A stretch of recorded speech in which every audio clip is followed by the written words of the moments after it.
Hello, everyone. This is Peggy from Soul Connections Meditations and Book Study Club. Today I will be reading Chapter 6, Part 2 from The Science of Getting Rich by Wallace D. Wattles. And this chapter is How Riches Come to You. Original substance wants to live all that is possible in you and wants you to have all that you can use and will use for the living of the most abundant life. If you fix upon your consciousness the fact that you desire for the possession of riches is one with the desire of the supreme power for more complete expression, your faith becomes invincible. Once I saw a little boy sitting at a piano, vainly trying to bring harmony out of the keys. I saw that he was grieved and provoked by his inability to play real music. I asked him the cause of his vexation, and he answered, "I can feel the music in me, but I can't make my hands go right." The music in him was the urge of original substance containing all the possibilities of all life. All that there is of music was seeking expression through the child. God, the one substance, is trying to live and do and enjoy things through humanity. He is saying, "I want hands to build wonderful structures.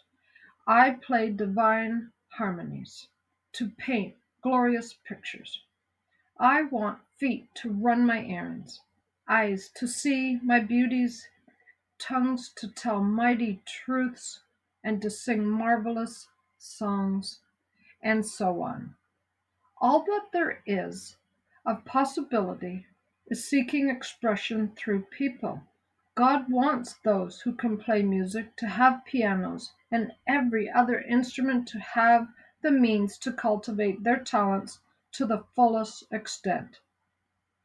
He wants those who can appreciate beauty to be able to surround themselves with beautiful things. He wants those who could discern truth to have every opportunity to travel and observe. He wants those who can appreciate dress to be beautifully clothed, and those who can appreciate good food to be luxuriously fed. He wants all these things because it is himself that enjoys and appreciates them. They are his creations. It is God who wants to play and sing and enjoy beauty and proclaim truth and wear fine clothes and eat good foods. It is God that worketh in you to will and to do, said the Apostle Paul. The desire you feel for riches is the infinite seeking to express himself in you as he ought to find expression in the little boy at the piano.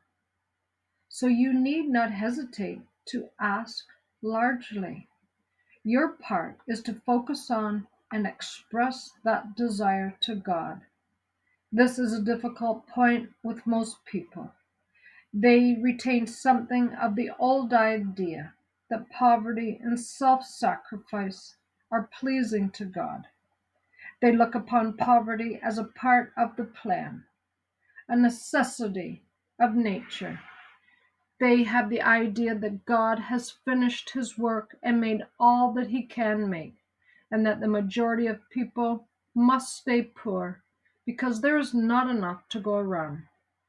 They hold to so much of this erroneous thought that they feel ashamed to ask for wealth.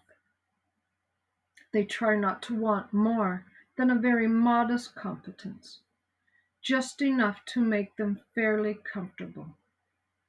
I recall now the case of one student who was told that he must get in mind a clear mental picture of the things he desired, so that the creative thought of them might be impressed on formless substance.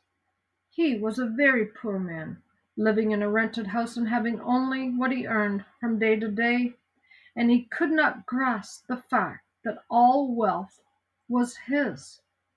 So, after thinking the matter over, he decided that he might reasonably ask for a new rug for the floor of his best room and a coal stove to heat the house during the cold weather.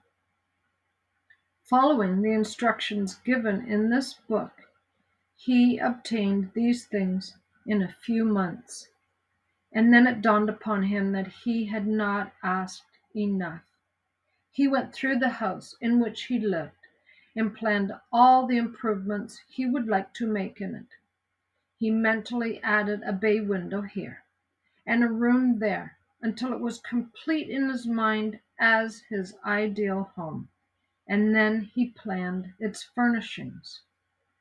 Holding the whole picture in his mind, he gave living in a certain way and moving toward what he wanted, and he owns the house now and is rebuilding it after the form of his mental image. And now, with still larger faith, he is going on to get greater things. It has been unto him according to his faith, and so it is with you and with all of us. That concludes Chapter 6, How Riches Come to You, from The Science of Getting Rich by Wallace D. Wattles. I hope you have enjoyed the readings from this classic book that inspired the smash hit movie The Secret. Thank you for spending your precious time with me today. Namaste.